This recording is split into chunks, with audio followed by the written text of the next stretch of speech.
क्योंकि जब तक आप प्रूविंग नहीं देखोगे तब तक बात बनेगी नहीं। बात समझ पा रहे हो?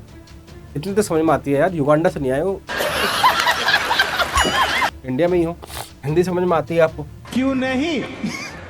तो क्या करें सर, एक काम करो, पहले एक्स को अकेला कर लो। क्यों सर? एक्स को वैसे भी अकेला ही कर देना चाहिए, वरना तो तुम्हारे जीवन में लगा देगा। ये बड़ी अच्छी बात कही आप। सर क्या आएगा, माइनस का sine cos of a plus v as it is, a plus y, cos a plus y का differentiation, cos y equal to x into cos of a plus y with cos a equal to a, और prove करना है cos square a plus y upon sine a. जरा ध्यान से देखो प्यारे बच्चों, आपको प्रूव क्या करना है, आपका जो डिफरेंशिएशन आना चाहिए ना उसमें वाई की टर्म आनी चाहिए। जरा ध्यान दो, जो आपका डिफरेंशिएशन आना चाहिए उसमें वाई की टर्म आनी चाहिए और कांस्टेंट आना चाहिए। मतलब डिफरेंशिएशन जब आप करोगे ना d y by d x, उसमें एक्स की टर्म नहीं होनी चाहिए। यही तो कह रहा है ए प्लस वाई। हाँ, तो थोड़ा सा जब भी आपके पास में प्रूविंग वाले क्वेश्चन आया करें ना, तो हमेशा देख लिया करो कि आपको प्रूव करना क्यों है, सॉरी करना क्यों है, करना क्या है। क्योंकि जब तक आप प्रूविंग नहीं देखोगे तब तक बात बनेगी नहीं। बात समझ पा रहे हो? इतनी तो समझ में आती है यार, युगांडा से नहीं आए हो, इंडिया में ही हो, हिंदी समझ में आती है आपको? तो क्या करें सर, एक काम करो, पहले एक्स को अकेला कर लो। क्यों सर? एक्स को वैसे भी अकेला ही कर देना चाहिए, वरना तो तुम्हारे जीवन में लगा देगा। तो x is equal to sir ये बन जाएगा मेरा cos y upon cos of a plus y. ऐसा क्यों करा भैया मैंने? भैया ऐसा इसलिए करा है क्योंकि मुझे जो d y by d x की वैल्यू चाहिए पूरी की पूरी वाई की टर्म में चाहिए। हाँ, इसलिए करा है। अब इससे क्या होगा भैया, अब जो है ना, मैं एक बात बताओ, अगर मैं कहीं पर d y by d x equal to 1 upon sine x लिखा है, जरा ध्यान समझना, अगर कहीं पर d y by d x की वैल्यू 1 अपॉन साइन एक्स है, अगर मैं इसको ऐसे कर दूं d x upon d y, मतलब डी एक्स ऊपर डी वाई नीचे, तो जाहिर सी बात है इधर वाली टर्म भी ऊपर नीचे हो जाएंगी। हाँ, साइन एक्स अपॉन 1। हाँ, तो मैं अल्टीमेटली करना क्या चाह रहा हूँ, मुझे चाहिए तो value d y by d x की ही, लेकिन यहाँ मैं निकालूंगा पहले d x upon d y और उसको उल्टा कर दूंगा। फिर ये बात लॉजिक समझ में आया नहीं आया? हाँ, तो अब क्या करो, differentiate with respect to x, x के रेस्पेक्ट में डिफ्रेंशिएट कर दो, तो ये बन जाएगा क्या सर मेरा डी एक्स, और ये क्या बन जाएगा सर मेरा d y. Sir division rule लगा दो, cos of a plus y भैया एज इट इज, और कोस वाई का डिफरेंशिएशन हो जाएगा प्यारे बच्चों माइनस साइन वाई। अब कुछ बच्चे कहेंगे सर वाई का डिफरेंशिएशन एक्स के रेस्पेक्ट में d y by d x. अरे भाई देख लो पहले डिफरेंशिएशन किसके रेस्पेक्ट में कर रहा हूँ मैं, यहाँ एक्स का डिफरेंशिएशन वाई के रेस्पेक्ट में कर रहा हूँ, ध्यान समझो। फिर सर क्या आएगा, माइनस का sine cos of a plus v as it is, a plus y, cos a plus y का डिफरेंशिएशन साइन ऑफ इधर को रफ कर देते हैं, पहले इसको रफ कर देते हैं, ये तो समझ गए होगा, साइन ऑफ भैया कोस, क्या कर दिया मैंने, cos of a plus y as it is, cos y का माइनस साइन वाई, और फिर भैया कोस वाई आना था ये। अरे यार दिमाग पता नहीं कहाँ है सर, यहाँ पे माइनस का साइन और cos Y as it is उतार लो।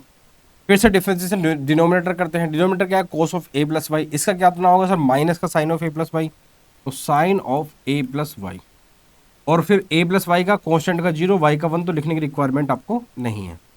फिर सर यहाँ क्या आएगा, डिनोमिनेटर का स्क्वायर करते हैं, कोस स्क्वायर ए प्लस वाई। जी हाँ, ये है आपका डिफरेंशिएशन।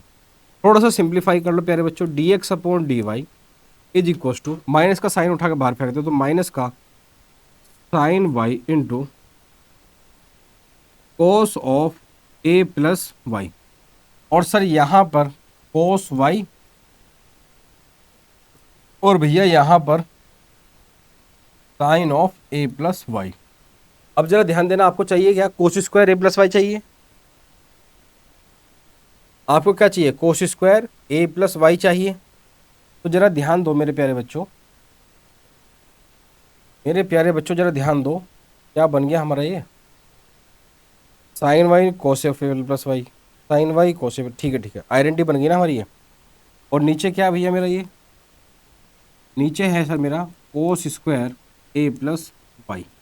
अब जरा ध्यान दो, मेरी आइडेंटिटी बन गई। बोले सर किसकी आइडेंटिटी बनी, जरा ध्यान दो सर, इस इधर देख लो, कोस ए नहीं, साइन ए कोस बी, जरा ध्यान दो, sign a cos b minus cos a sine B. हाँ उल्टी सीधी लिखी है, ये समझने की कोशिश करो। साइन ए बोले सर हाँ, कोस बी बोले सर हाँ, माइनस बोले सर हाँ, कोस ए बोले सर हाँ, साइन बी। भैया sine of a minus b की आइडेंटिटी बन गई है, समझ लो, समझ लो मूर्खो, समझ लो। D x upon d y is equal to sine a क्या है, a plus y, sine cos b, b क्या है वाई, माइनस का साइन कोस ए क्या है, ए प्लस वाई, बी क्या है वाई। तो sine a cos b minus cos a sine b, जो आइडेंटिटी होती है किसकी, sine of a minus b की। तो क्या बन जाएगा सर मेरे ऊपर, sine of a plus y minus का a, sine of a plus y minus का वाई, सॉरी ए नहीं माइनस का वाई। और नीचे क्या है मेरा, cos square a plus y. हाँ ये ध्यान देना, बहुत बार क्वेश्चन आता है, क्योंकि अदरवाइज तो आप क्वेश्चन में जीडीबीडी कर दोगे भैया इसमें। तो वाई से तो वाई कैंसिल हो गया भैया, तो अब आपको दिखाई देगा sir d x upon d y आ गया है हमारा सर क्या, sine a upon cos square a plus y. लेकिन सर ये तो नहीं चाहिए, हमें तो d y by d x की वैल्यू चाहिए, तो अब इसका रिवर्स कर दो। तो भैया d y by d x की वैल्यू आ जाएगी क्या, cos square a plus y upon sine a, H P P, hence prove perfectly. और ये क्वेश्चन पता नहीं न जाने कितनी बार आया है, और बच्चे क्या करते हैं, या तो क्रॉस मल्टीप्लाई कर देंगे, या यहाँ से डिफरेंशिएशन लगाना स्टार्ट कर देंगे, और यहाँ पे डिवीजन रूल लगा देंगे। भैया क्वेश्चन बहुत कॉम्प्लिकेटेड बन जाएगा, सच बता रहा हूँ। एक्स को अलग कर लो, मामला हो जाएगा गड़बड़। एक्स को अलग करो, वाई के रेस्पेक्ट में डिफरेंशिएशन कर लो, और फिर जो भी टर्म आए उसको रिवर्स कर दो, नहीं तो मामला गड़बड़ हो जाएगा। और ये आइडेंटिटी आपको पहचान में आनी चाहिए कि sign a cos b minus cos a sine B.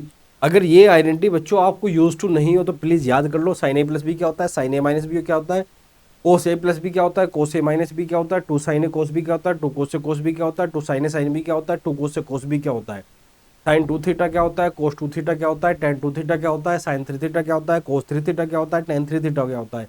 क्योंकि भैया इनकी बहुत ही ज़्यादा यूज होता है मैथ्स में, और किस क्वेश्चन में कहाँ पे लग जाएगा आपको नहीं पता चलेगा, पहले ही बता रहा हूँ। और अगर इस फिर भी आप गड़बड़ करते हो, देखो फिर आप अपनी रेस्पॉन्सिबिलिटी आपको लेनी पड़ेगी।